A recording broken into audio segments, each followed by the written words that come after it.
everyone, welcome back to another What's for Dinner video. This week I'm kicking it off with some sushi rice. I have 2 cups of sushi rice that I rinsed really well, and I have put it in my pressure cooker, and I've added in 2.5 cups of water. There's nothing else in there. I did not add rice wine vinegar, but it's because we want this to be kind of sticky and clumpy because that's what makes sushi rice.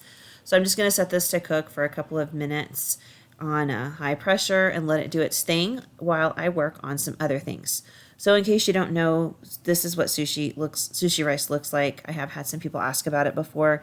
It is just shorter and fatter rice grains than what you typically see, and it has a pretty high starch content, and that's what makes it kind of stick together and stuff. It's really good. I like it quite a bit. I actually make it a lot because we just like to eat rice at my house, but this is really good rice. All right, so let's move on to some dipping sauce. This is just something that I have thrown together in my head. I make Asian dipping sauces like this all the time. It's just something I create. So I started off this time with some honey garlic stinger sauce by Frank's. I added in about 3 tablespoons of that, followed by about 2 tablespoons of soy sauce.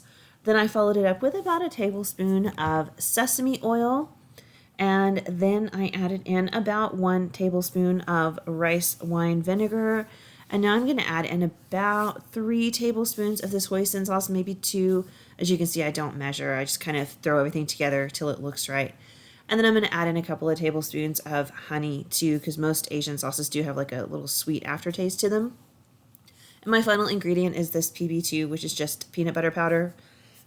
If you have regular peanut butter, that works great too. I just have this because we do smoothies sometimes, and it kind of mixes in a little bit better than creamy peanut butter does. So I went with this for this particular sauce, but I'm just going to mix it all together really well.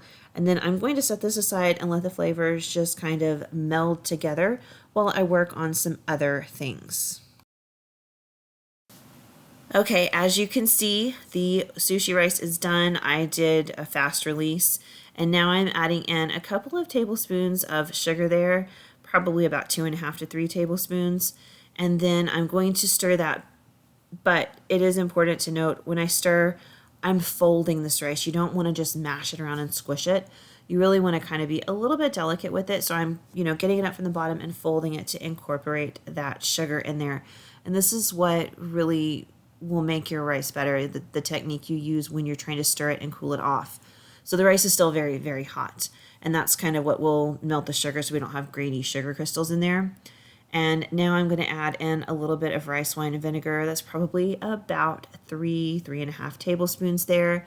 And I'm going to go back to folding, and I will continue folding this rice for a while until it gets down to, almost room temperature. It cools off enough that I can work with it.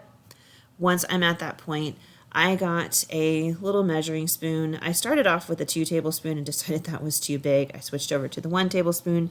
But as you can see, I'm dipping that measuring spoon in some water each time before I go into the rice. And then I'm basically packing it into the little measuring cup area of it. And that is just because that rice is so super sticky. The water keeps it from sticking to the cup. It packs in and it will hold its shape in these little almost ball forms that we have there. And this is what I like to do when I make sushi rice. Sometimes I will put sushi things on top. Sometimes I will put shrimp on top. I will slice some vegetables on top. Today, we're actually going to put some steak on top. But anyway, I did line my bowl with parchment paper. And as I finish that first layer, I am putting another layer of parchment paper on there before I move on to the second row of the rice balls. These are, again, super sticky. If they stick to each other, they are not coming apart. Very sticky rice. So you want to have your parchment paper everywhere. All right, so I set the rice off to the side, and now it is time to work on our steaks. I do have 3 New York strips here. I just defrosted them from my freezer, and I am placing them on a cookie sheet that is on top of a foil-lined baking sheet. And I'm just going to kind of blot these off. I want the surface of these steaks to be dry. I don't want there to be really much moisture left on them at all. So I'm going to dry each one off individually with a paper towel. It only takes a couple of minutes, and it's a really key step if you want a really great sear like I do on these steaks. So once I've gotten them all dried off, I'm going to salt them. I'm not putting anything else on right now, just salt on both sides of the steak. Once I do that, we're going to set these off to the side for about 20 to 30 minutes at room temperature. I just put some foil over the top, just to kind of protect them a little bit, and I let them rest.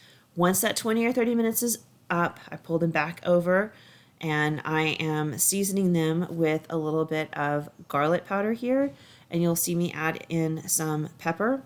When I flipped them over to the other side, I did have to blot them again because, of course, the salt had pulled moisture out.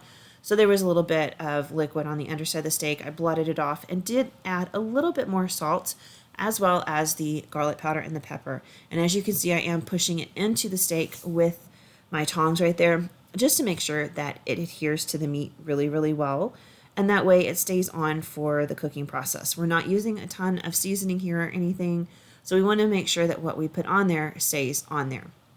And you'll also notice I am a little bit heavy-handed with the seasoning. These steaks are about an inch or so thick, so the only seasoning I'm putting on them is the top and the bottom. It's got to carry through for the whole steak. So I am very, very generous when I season steaks.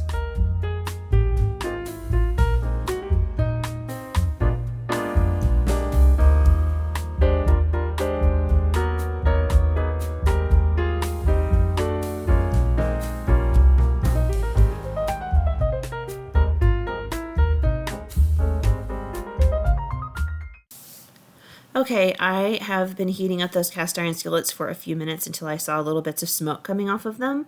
And now I'm going to place my steaks in there and let them go. I'm not going to touch them for 5 minutes. I also want to point out the big pot that I have on the stove. So I'm going to be cooking some udon noodles. I buy the packaged kind at the store. In that pot, I do have a couple of tablespoons of water and 1 tablespoon of sesame oil, and it's just warming up. And here in a minute, I will just kind of steam the udon noodles in that pan for just a few minutes, and that makes it easier to break them up. And of course, you did just see me flip those steaks over. There is a beautiful, beautiful sear on those steaks. That is what you want. You want that great crust. That is where all of the flavor is when it comes to steak. So I'm going to let those noodles just kind of steam for a little bit, break them up as I flip them over and stuff.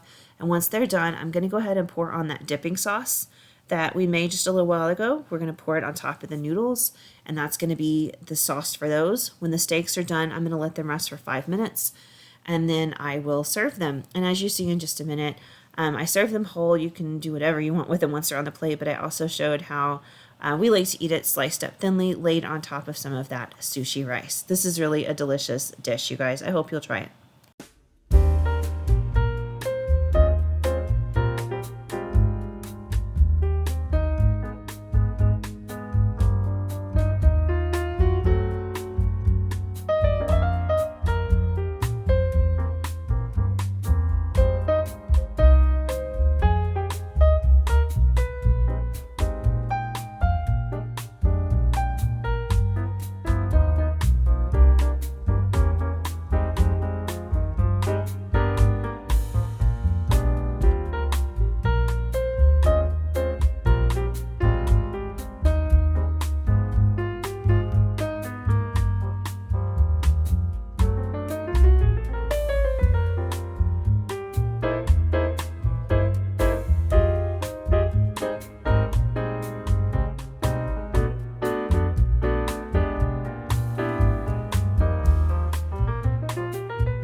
Okay, so it is time for the next meal. I'm going to start this one off by making a little caprese salad.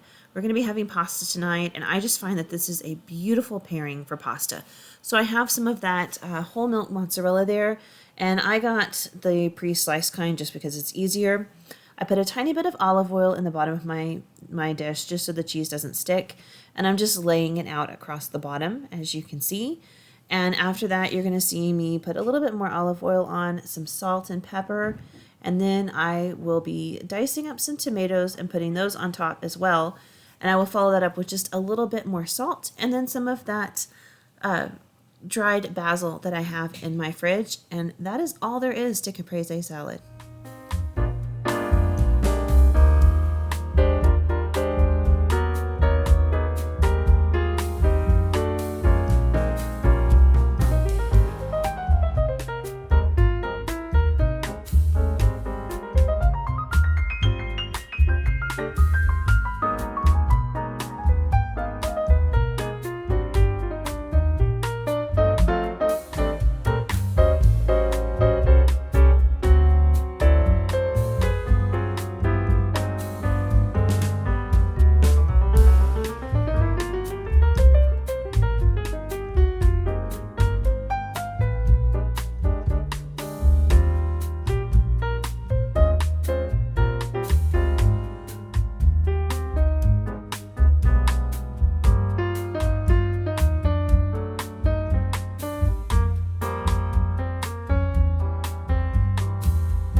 Okay, it is pasta time. Does anybody else out there love pasta as much as I do? It might be one of my favorite things on earth.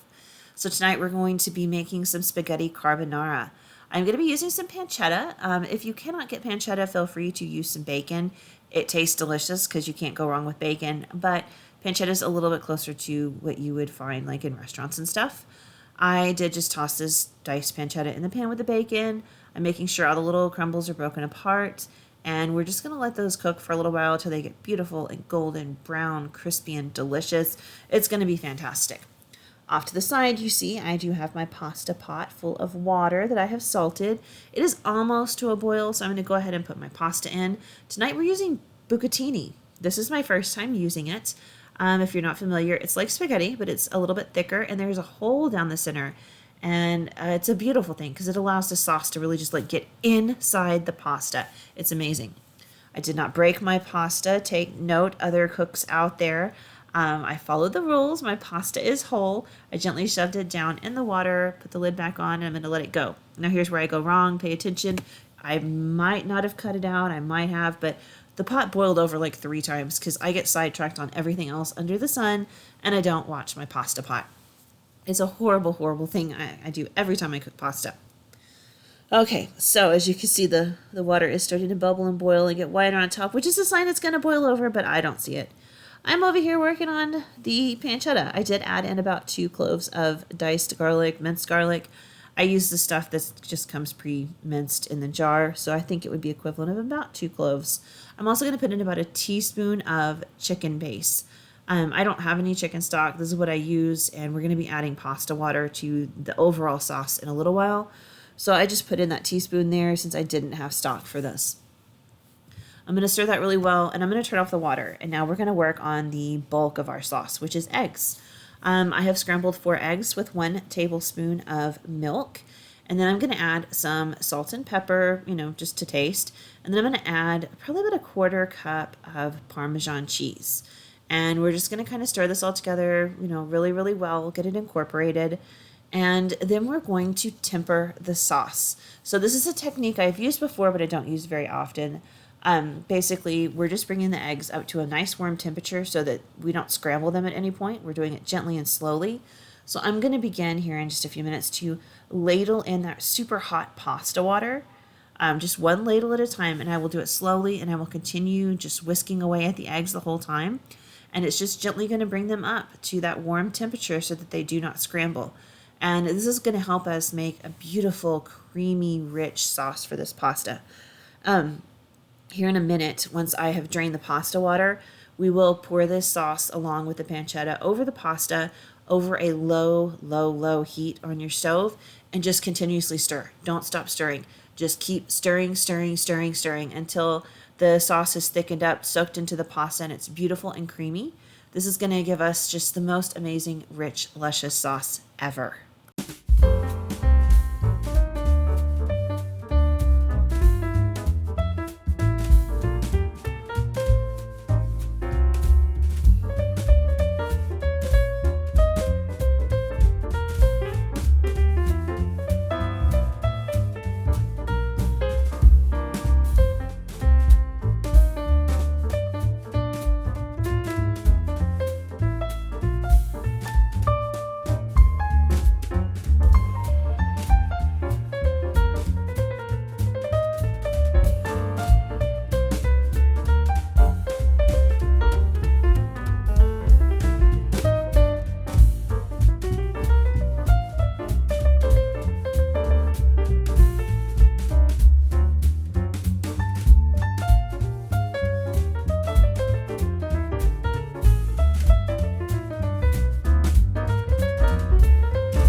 Okay, on to what might have been the best meal of the week. This was definitely a surprise winner.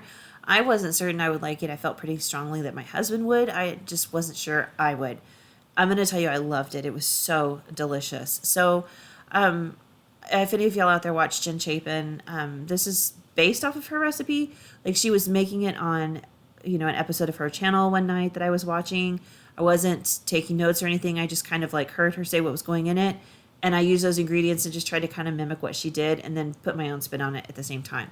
So I have got some tilapia fillets. They're like wafer thin. But I am seasoning them with salt, pepper, garlic powder, dill, and smoked paprika. And I'm going to put them in the oven, 375 for 8 to 10 minutes because they were so very thin. Once they cook, we're going to bring them out of the oven. And I put mine in a bowl and just kind of chopped them up because we need them all broken down to make fish cakes out of them in just a little while. I meant to film the whole breaking them up process and somehow I forgot to hit record, so I don't have footage of that, but I just know I put them in a bowl and I just kind of chopped them up. I didn't do anything fancy. It was just a rough chop. As we mix later, as you can see, there's chunks. As we mix later, it's going to flake apart even more and be beautiful. This works for now, so I'm going to set it off to the side and let it cool off. While it does, I'm going to go ahead and make this dipping sauce for it. Again, I heard her talk about this. I think it was her. It could have been somebody else. Anyway, I heard them talk about this, and I'm just running with it. So I've got some mayonnaise, and I am adding in some lemon juice, and I'll also toss in a little bit of garlic powder and some dill. And I'm just kind of whipping it all together, and it really did make like a beautiful and tasty sauce. I love this. It was so simple and so good, but so complimentary to those fish cakes. I was really surprised because I'm used to like tartar sauce, with the chunks of pickles and stuff like that. The only thing I would change in here is I might actually consider throwing in some hot sauce just for a little heat. Oh, I did bring in salt and pepper as well. Can't, cook without salt and pepper. But I went pretty light on the salt because mayonnaise is pretty salty in my opinion. So anyway, like I said, this was a really, really delicious sauce. I highly recommend this way more than I thought I would. It was so tasty. It was almost like a really fresh bite because there was so much lemon in it. I thoroughly enjoyed it. It was perfect. All right, back to these fish cakes. So these are actually really simple too. The binder in them is not eggs. It is mayonnaise. And I just kind of winged it. I think I put a good amount in there. I just put in what looked right. And once I mixed it up, if it looked like it needed any more of something to stick together, then I added it. So I put in some salt, pepper, garlic powder, dill, smoked paprika, and lemon juice. And that's just kind of the flavoring for the whole dish. And then I stirred that really well to make sure that the spices and stuff distributed it evenly among the fish. And then I'm going to kind of just crush it up just a little bit more if I see large chunks. And then we're going to start adding in some breadcrumbs. I did about a half a cup of breadcrumbs. And then I put in mayonnaise to bind it all together. And that's about a quarter cup of mayonnaise. And I did add a little bit more later on because I felt like it was just a little bit dry and it needed just a little something. I wanted to make sure that the fish cakes held together really, really well when I formed them. I didn't want them to be falling apart. And the more I thought about it, the more I was like, no, I definitely feel like this needs just a tiny bit more mayonnaise after I had set it off to the side. So I did add that. And to go with it, we're going to make my roasted broccoli. I think I've made this before because I make this all the time. Anyway, I have chopped up a head of broccoli there, and I've added some olive oil, stirring it really, really well. And, well, that's more than a head of broccoli. It was like 3 or 4 heads of broccoli. But anyway, add some olive oil, stir it really well. And we're going to season it with a little bit of lemon juice, garlic, salt, and pepper, keeping it super simple. I will put it in my air fryer at 400 degrees and cook it for 10 minutes, stir it up in 10 more minutes. And it's usually beautiful and crispy at that point, and that's the way we like it, like nice and crispy and flavorful and delicious. I mean, it's really, really good. It kind of hits that that spot, that makes you crave like chips and stuff because it's crunchy and it's salty and it's just really tasty overall. Anyway, back to the fish cakes. So I have shaped them in those cute little patties there, and I'm going to pop them in this pan with a little bit of oil on the bottom, not a lot. It's not going up the sides or anything. It's just enough oil to barely cover the bottom. And I really did want to do multiple batches, so I did manage to wedge them all into one pan, and it worked out okay in the end. I did have to be really careful flipping them not to, mess up the other ones, but other than that, it was fine. These were really simple. They cooked really, really quickly, and they got this beautiful brown crispiness on each side. I really like this dish. I cannot say enough good things about this dish. I did keep it pretty simple. I've got some mac and cheese going for my kids back there in the back because they asked for mac and cheese. But, you know, some broccoli and some fish cakes just really are the perfect meal. That is what we had this night. I will show you some pictures of the finished dish here in just a minute after you watch the flipping sequence. Trust me, you want to see that brown, crispy deliciousness that's on the other side of these fish cakes. Anyway, highly recommend this. If I can find where she cooks them, I will link them. If not, I'll just try to list what I did. Anyway, give it a shot, guys. This is so, so good.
All right, it is time for the final meal of this week. I did not stick to my meal plan. I was just kind of winging it, and I had this salmon in my freezer. I had bought it on clearance, probably because it was such a weird shape, but I decided I'm going to kind of just make something different. So the other night, I was watching somebody make a bunch of different TikTok recipes, and one of them was salmon rice, which is kind of what I'm making, but not what I'm making.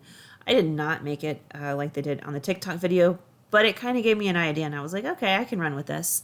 So I did divide that salmon up into 3 little salmon planks, and I am putting about a teaspoon of sesame oil on the top of each one of these. And then we're going to season it. This time I'm going to do salt and pepper, a little bit of garlic powder, and then I'm going to use this Longhorn Steakhouse seasoning. It's kind of got a sweet, smoky thing going. That's the best I can do to describe it. But I did want like a little hint of smoke in this, but not too heavy. And it's got a nice flavor all around. So I just went ahead and sprinkled that all over the top of the fish. If you wanted to do something different, I would say like smoked paprika and maybe a little bit of brown sugar would probably give you close to the same thing. Anyway, I was baking that in the oven for just like 12 minutes. And I decided we needed a sauce for it. So I wanted really like some kind of Chinese barbecue sauce is what I was envisioning here. So I took about 3 tablespoons of barbecue sauce. Any kind will do. I did use Stubbs. And then I'm going to also put in about 3 tablespoons of hoisin sauce. It's a really nice blend of sweet and salty right there together. And that's what I like. I did put in about 1 tablespoon of this sesame oil. And I'm going to follow that up with about a teaspoon of garlic powder. And then we're going to add in some of this soy sauce here. I did about 2 tablespoons. As you can see, like I'm just eyeballing this and making it up as I go. So bear with me, it's really good. I did add in some gochujang. If you do not have gochujang, you can substitute like a teaspoon or so of sriracha and an extra tablespoon of honey and get the same effect for the most part. Gochujang is just like a sweet, hot chili sauce. It's really tasty though. And then I'm adding in a couple of tablespoons of honey. I'm almost out of honey too. But I'm going to just kind of mix that all together. And this is going to be the sauce for our dish. And I did have some more broccoli that I roasted. I didn't show that because I just showed you that in the last video clip. But the dish comes together beautifully. I served it on a bed of white rice with a little bit of sliced avocado, the salmon right down the middle, and I drizzled the sauce over the top. This was amazing and so healthy too. So definitely give this one a shot, guys. Thank you so much for watching. I appreciate it. I'll see you guys soon with another fun video.